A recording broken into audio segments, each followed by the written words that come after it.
how to find a deleted YouTube video. What is up everybody? In this tutorial, I'm going to show you guys how to easily find a deleted YouTube video. So the first thing you're going to have to do is go to the video that has been deleted.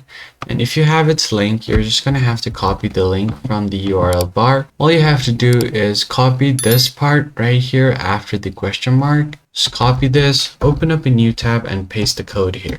Tap enter. And if you're not able to find it, just remove the V and equal signs, click the enter button, and if you see any options or any videos that pop up, those might be the video related to what has been deleted here. And once you've searched for it, as you can see, this video is obviously a song from Aerosmith. I Don't Want to Miss a Thing.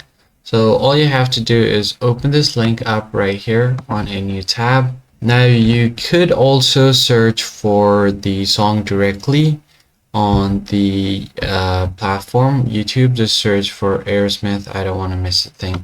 So let's just search for Aerosmith, I Don't Want to Miss a Thing. And if you hit enter, you can find different songs and even the original, which was 11 years ago with 701 million views. So that's pretty much it, guys. That's how you basically find the deleted video on YouTube. If you found the tutorial helpful, be sure to like the video down below and subscribe. I'll catch you on the next one.